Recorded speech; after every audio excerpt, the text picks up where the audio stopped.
thirds are going to be destroyed, man. Okay? That destruction is going to be very heavy, man. It's gonna, like it says, it's going to be as no other day ever was, man. So it's going to be worse than the flood, worse than slavery, worse than Amistad, worse than what's that one here? What's that one there? The besiege in 70 AD, man, in Jerusalem, man. When we were in Jerusalem, it's going to be worse than that. And in that time, women were eating their children, man, because they were being starved out by the Romans. All right. So that was a terrible time. But the time that's coming is going to be worse. So that's what we say, man. We always say this: cannibalism is going to come back. Flipping, a lot of murder is going to be on dead bodies all over the streets. That's the time that we're coming to, man. All right. Let's get 2nd Ezra 15 or 2nd Ezra 16.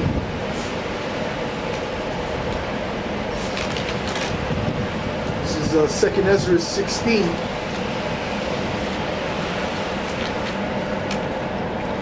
Second Ezra 16.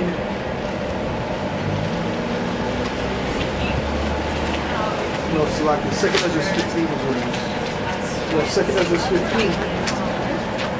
And it says,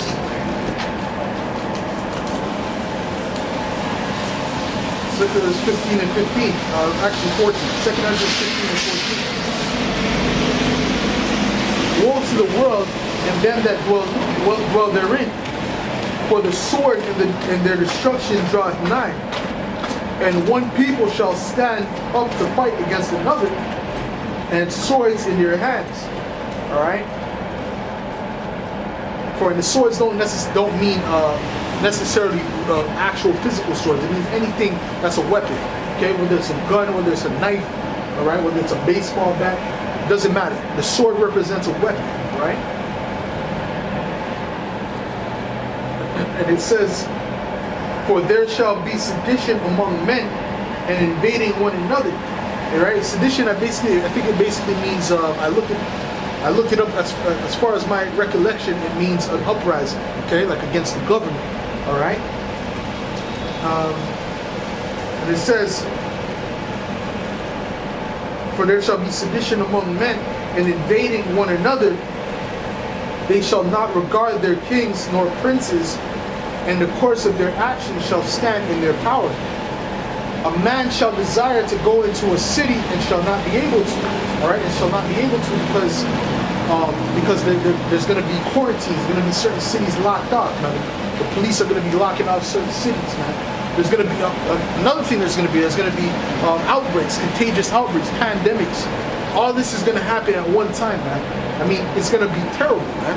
All right, you're gonna have like the bubonic and bubonic plague at the same time as cannibalism, at the same time as World War III. You know, all this is gonna happen at once, man. All right, that's why it says it's gonna be worse than any time that ever was on the planet. Okay, and it says,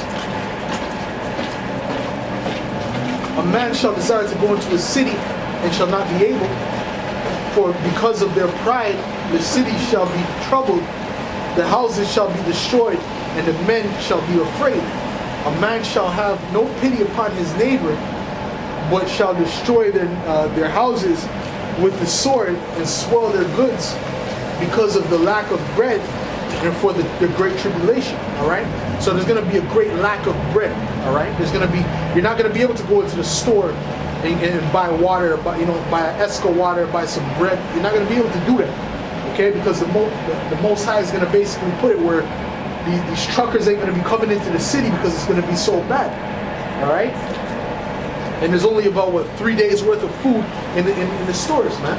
So if there's only 3 days worth of food in the stores, if the truckers stop coming for a week, that means there ain't going to be no food in the stores, man. There's going to be no food in IGA, all right, or Metro, man. Okay, and then what are these people going to resort to, man? They're going to resort to killing, man. Okay, they're going to resort to going into their neighbor's house and taking what he got. Because this is when the true nature of these people are going to be shown, man.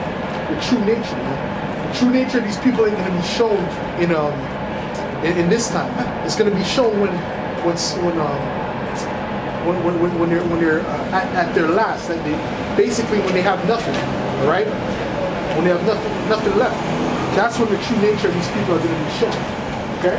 especially these Edomites, man. You're looking at these Edomites like they're your friend. Esau's going to show you in that time how he truly feels, man. Okay? All this smiling in your face, you know, that little smile that these Edomites like to do, all that's going to be out the window, man. Okay? Because guess what? The true nature of them is going to come out. When you go back into the time, when you watch, when you look at, I believe, Democracy Now! Had a segment on Katrina, man. What happened in Katrina, man? The Hurricane Katrina, with the so-called Negroes and these Edomites. And look at the dynamic. Look at how the Edomites were dealing with you Negroes back then. All right? And these Jakes thought they had progressed. There was progression. There wasn't no progression, man. That was all a facade, man. That's all a facade. Even now, it's all a bunch of bullshit, man. All right? That's why that Congress, right, which was what was he? He was a Democrat too. It came out where he was in blackface, man. Because all these Edomites are the same, right? There's no such thing as a good Edomite, all right? They're all the same. And when you put them in a corner, guess what? Their true nature is gonna come out, man. Okay? That's a fact. That's why there was this one Jake that was speaking. He was like, yo, okay, he went to his neighbor. Been his neighbor for years, supposedly. He went to his neighbor, and the neighbor told him, basically, he's like, oh, help, these Edomites are shooting at me. And he's like, his neighbor told him, listen, man, I'll shoot you too, nigga. So it's like, he was shocked. He said he was shocked. But he said he looked at white people differently after that. Okay? Well, that Jake has some, well, he got a wake-up call, man. That's what he got. He got a fucking wake-up call, man. Because that was the true spirit of these Edomites, man. The spirit that they show you now at work and smiling in your face, that's not the true spirit, man. Their true spirit is that spirit that's in Cain, man. All right? That spirit that they were showing in slavery. That's their true spirit. All right? Let's get Ecclesiasticus 12. Okay? This facade that they show you now, that's not them, man. That's not real. That's acting. All right? That's them being a hypocrite. Let's get Ecclesiasticus 12 and 10. This is Ecclesiasticus 12, verse 10, and it reads, "Never trust thine enemy, for like as iron rusteth, so is his wickedness." All right? And iron is always going to rust, man. All right? No matter what, you can oil it up, you can put, you can make sure it's always oiled up, but eventually that rust is going to come. And even if you try to take that rust off, it's going to come back. Okay? It's the same thing with the wickedness of these Edomites.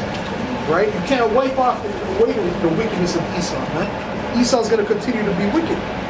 All right? It says, though he humble himself and go crouching, yet take good heed and beware of him. And thou shalt be unto him as if thou hast wiped a looking glass. And thou shalt know that his rust hath not been altogether wiped away. All right? So you're going to know the true intent of these devils eventually, man. All right? What's that guy's name, man? That Jake, man. Bird. Something Bird. Right? I believe it was James Bird, man. Right? There's a few Edomites that he knew, that he came in contact with in a bar or something like that. And what those devils did, right? They basically, he was drunk, he was chilling with them the whole night or whatever. He got drunk. And they basically tied him to the truck by his head or some shit, or by his leg or some shit. And they drove his ass down the street to the point where his head came off, man. All right? But that was a simple nigga, man. That dude should have realized that these Edomites and so-called white people are the devil, man. He should already knew that shit, man. He's from the South, dude. What the hell's wrong with this dude, man? All right? So he got what he deserved, man, for being a simpleton. But if he read this scripture and understood